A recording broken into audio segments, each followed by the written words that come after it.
Thank you for joining me today on Truthers Weekly MaM News. And if you enjoy what you see and want to see more, please show your support, hit the like button, and subscribe. This week, our community suffered a great loss with the passing of Ziggy, a well-loved truther and supporter of Stephen and Brendan. Kat writes, "Rest in peace, dear Ziggy, in the place where all tears are wiped away, where there is no pain or suffering, and where your beautiful soul can rest surrounded with love and everlasting peace." Becky L. writes, "Rest in peace, beautiful Ziggy. Long Island girl, rest in peace, Ziggo. I love you." And from me, RD, our large community of truthers come together to mourn the loss, each in our own way, of a very special lady, Ziggy. You will be missed by all, dear lady. Hats off to you, loved one. I wish you peace. On our top story today, it happens to be a Reddit. It's TikTok Manitowoc, and we have newly released 644 State Patrol photos. Links are in the description. So you guys, look at this. Special thank you, by the way, to Seeking Truth for Good for sharing all these wonderful photos. And as you look at these, there's some views and angles that we've never seen before. Most of them are crystal clear. If you really look at these, you can see some of them focus on Cuss Road. So let's dig in a little bit and see what we've got here. We have an ambulance, which is the white vehicle with the red stripe. And we also have a yellow vehicle that appears to be an ambulance, but it's actually the State Crime Lab of Wisconsin. At the bottom of this picture, you can see the state trooper, as well as what we've always wondered was what those little white spots were by the ambulance.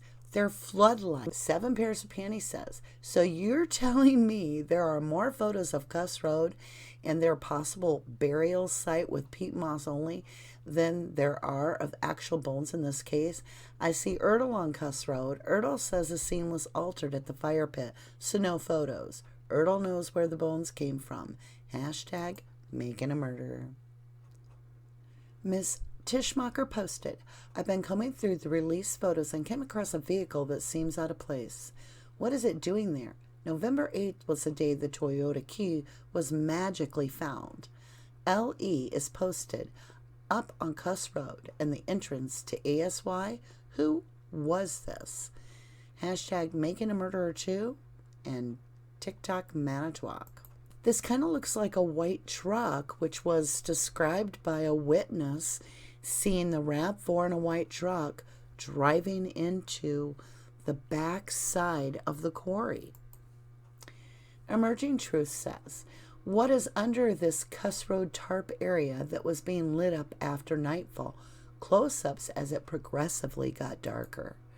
So as you can see here, they're very busy on Cuss Road all through the night. And Diane shares with us, according to testimony, the flyover was on the 4th. Those 3 pics, top left and right and bottom left, have no RAV4 in it. Yet there are people hovering around in these pictures. One right by where it was found the next day. Every week we get 100 questions as to how this could possibly happen the way the state has told it. Well, here's mine. I have a question for you, and it sounds simple to answer. How was SWH 582 license plate attached to this RAV? Well, you would think bolts, right?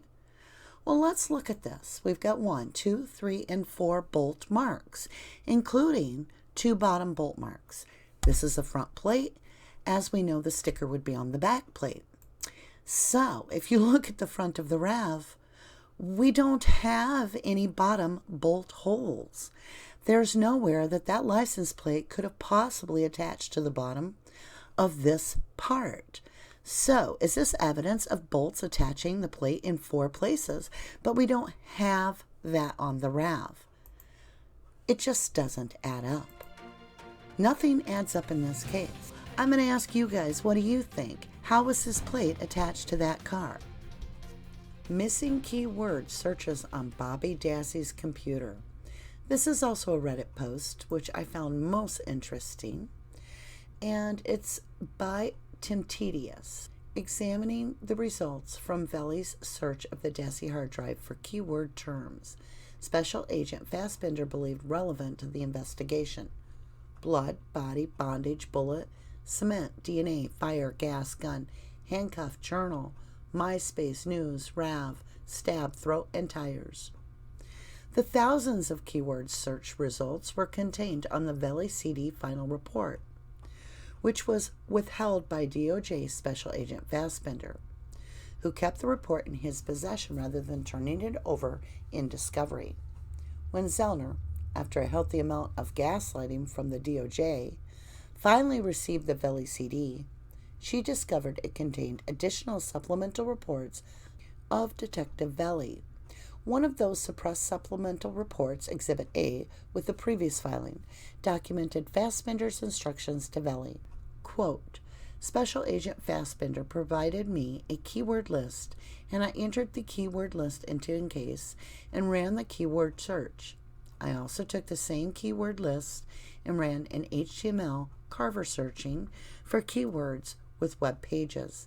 The results of those searches were transferred to a final report for Special Agent Fassbender's review. Even though Fassbender himself asked Veli to search the computer for specific terms, he never reported doing so. That's problem number one, and it only gets worse. Veli did report Fassbender's instructions, Exhibit A, linked above, and also provided the results, Exhibit B, linked below. But Fassbender withheld those reports as well. As we can see, Fassbender did his best to prevent the defense from learning of the instructions he gave to Veli, and he also tried his best to prevent the defense from learning of the fruit of those instructions. Some of these file paths are totally innocuous, but some are not. I've done extensive research on the Dassey computer internet browsing data, and never once did I come across a search term for, quote, beating skull or, quote, double fisting. Also, I definitely felt it was notable that a search of the computer's registry for, quote, gas returned a deleted file titled Saw 2, a movie that first came out in theaters only days after Teresa's death. The Saw movies are all about the victim's self-mutilation and emotional terror being intimately experienced by the killers. Review.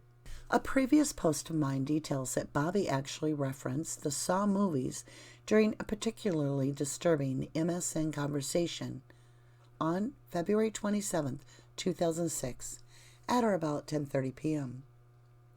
Bobby was trolling a girl online, viciously berating her for not talking to him enough. Eventually, the girl calmly calls out Bobby's errors in verbiage, telling him he couldn't even count right.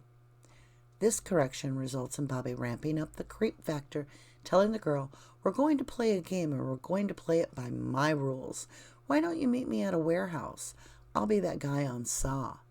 As you might imagine, the girl Bobby was talking to left the conversation after he made that disturbing suggestion. Bobby also told other girls on the computer that he is like a bat and that he enjoys staying up late. I roam the streets at night. About a year ago, Zellner discovered the state DOJ opened up a post-conviction investigation into her motions and claims. As part of the new investigation, the state once more on November 10, 2017, seized the Dassey computer and conducted a second forensic examination over the period of many months. Zellner also learned the state interviewed Bobby Dassey on November 17, 2017, as part of their post-conviction investigation. There was nothing about any folders titled Teresa Halbach and DNA on the Veli CD, meaning the state must have gleaned this information via a second forensic examination. The state was able to view data written to the computer's hard drive beyond the date the forensic image was created, April 21, 2006, to the date the computer was seized, November 10, 2017. When Zellner noticed the significance of Dietering's questions to Bobby, she requested any reports from the second examination, but was flatly denied over and over.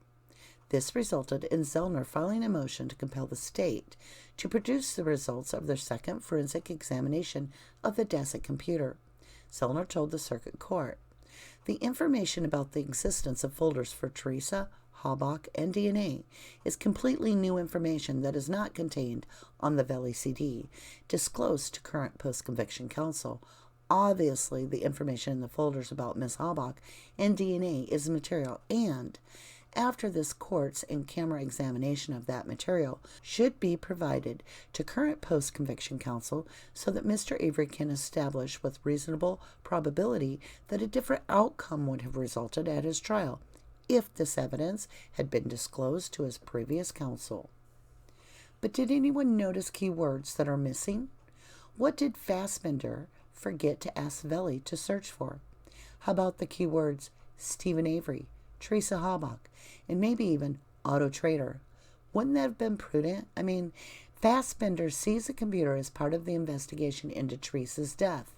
He didn't even ask Valley to search the computer's registry for use of Teresa's name. Doesn't that seem odd? Auto Trader appointments could be set up with Teresa via email. In addition to her work with Auto Trader, Teresa also had her own photography business, Photography by Teresa, partly focusing on nude photographs of her clients. In fact, in an email sent one day before Teresa's death, a friend of hers expressed surprise at this new avenue of business for Teresa, but quickly offered to pass her name around for porn shots. Further, Zellner has noted previously that online third-party advertisers were identifying Teresa's photography business as adult entertainment services. The circuit court completely ignored Zellner's motion to compel, and Zellner is now appealing from that abuse of discretion. Hopefully, the Court of Appeals will remand the case with an order requiring the state to, among other things, provide Zellner with requested information. We don't know anything about those folders other than the name, but I have a funny feeling Zellner is right in that the information contained within the folders is material to the case. The simple fact that the folders are titled Teresa Halbach and DNA says to me Zellner should absolutely be provided with the information. It is very troubling the state isn't telling Zellner what they found, especially because the information motivated Dietering to ask Bobby and Barb about the folders. If there's nothing to see, then there's nothing to hide. So why is the Wisconsin DOJ constantly withholding, misplacing, or even outright destroying pieces of the puzzle? Thanks for the gilding. There were a couple replies to the poster, and Rick Rock 3210 states, "Yep, they both probably spent a lot of time in Calumet, and Kratz drank a lot. Kratz also targeted girls in their 20s. Take a look at Kratz being interviewed by Gina Friedman." Jump to 6:45 of the video. She asked him point blank, "What do you say to people that think you killed Teresa?" His response and facial expression is enough to send shivers down your spine. Gina notices he blushes when she asks him if he killed TH. That's a reaction you can't control. Kratz was somehow reacting to that as if he knew something no one else knew about TH. Wilco Beck says, "Fantastic post full of amazing info. The painful truth is this," and a ton of other crap that these guys pulled, is that as the justice system currently stands, securing a conviction by omitting, manipulating, fabricating evidence is still a relatively low-risk proposition.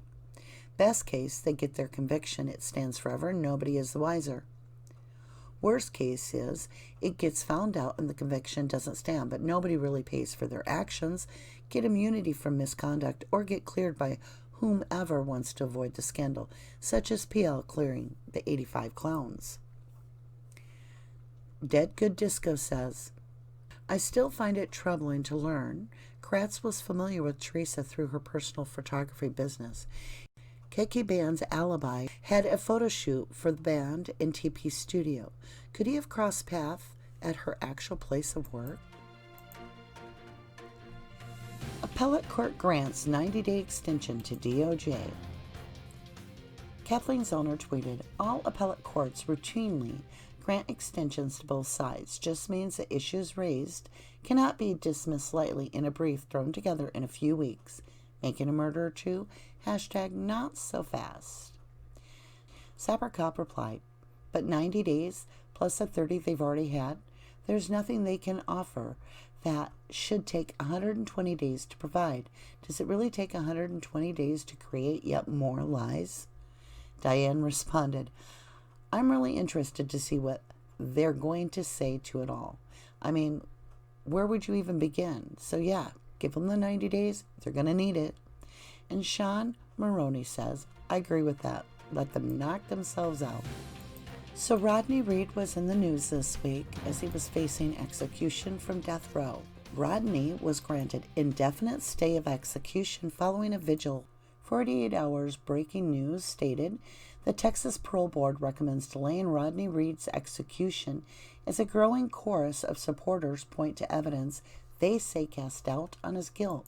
Then it was followed up by the statement, we just got the news that the Texas Court of Criminal Appeals had granted Rodney Reed an indefinite stay of execution, meaning he no longer has an execution date. This news came just hours after the Texas Board of Pardons and Paroles unanimously recommended a reprieve of Rodney's execution. We are extremely relieved and thankful that the Texas Court of Criminal Appeals, CCA, has issued a stay of execution for our client, Rodney Reed. The CCA has ordered the claims of Brady violation, false testimony, and actual innocence in Mr. Reed's case back to the trial court. This opportunity will allow for proper consideration of the powerful and mounting new evidence of Mr. Reed's innocence. This, I will tell you, was the people that did this by calling the governor and following up. Ken Kratz didn't want the jury to consider the bones from the Rodney quarry, but little did the jury know where the bones actually came from. So we have a newcomer to YouTube that's been focusing a little bit more on the Stephen Avery case. MIRED already has 57 subscribers plus, and I feel they're unique and have a skillful way of communicating and tying the main details together. Welcome to YouTube, and they just released part 2 to Making a Believer, piecing the bones together and destroying the evidence. I personally love this video. It showed the connections clearly, and it was very informative. MIRED just gained a new subscriber, and that's me, Artie. So happy to give him a shout out. In this first ever Brendan Dassey interview, he speaks with wrongful conviction host Jason Flom and Brendan's attorney over the last 12 years, Laura Nyrider, about the impact of making a murderer, life in prison, and what his hopes are for the future. And now this original wrongful conviction with Jason Flom. It's heartbreaking. So when you look at Brendan Dassey's confession, what do you see? I see something that almost makes one ashamed to be an American. It's that bad. They get him to say anything that they want him to say.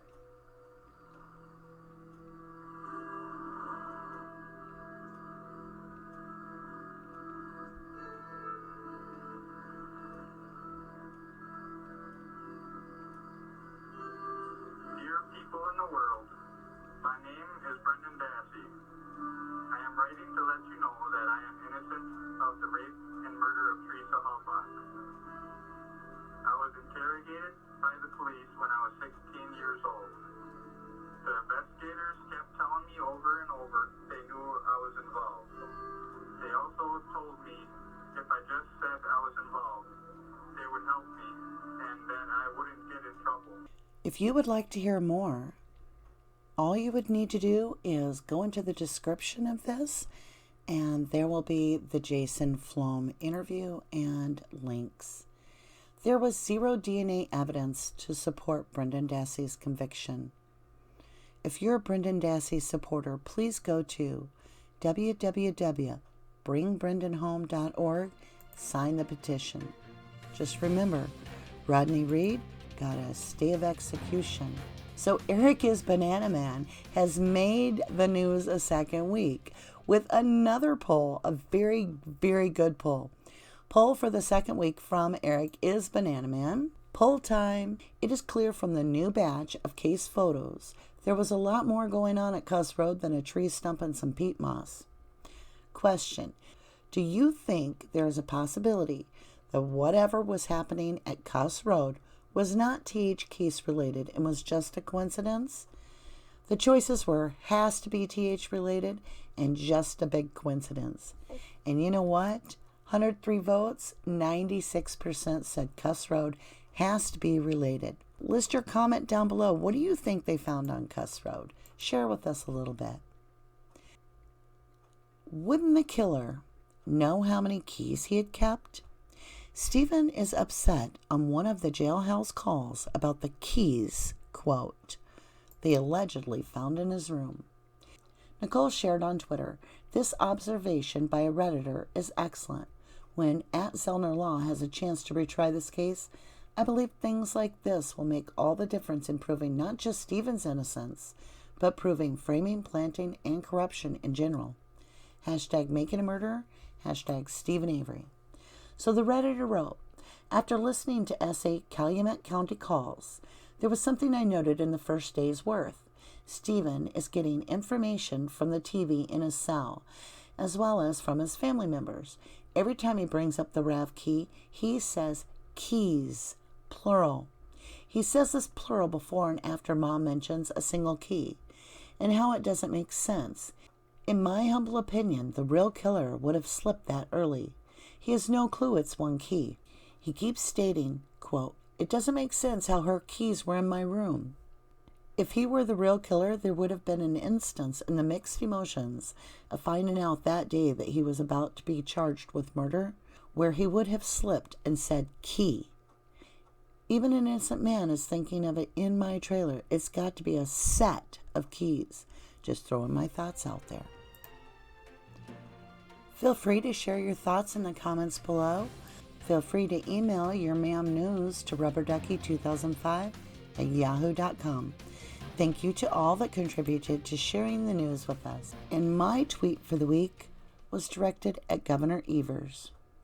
Faith needs restoring in our judicial system. We are starting to lose hope in humanity based on a blind eye to our basic human rights to have a fair trial. A fair trial starts with a real investigation into all suspects without alibis. All info shared on both sides. Hashtag 2020 at Governor Evers. Thank you all so much for staying with me, watching, and please subscribe. Hit that bell for a reminder to let you know when TWMN uploads again.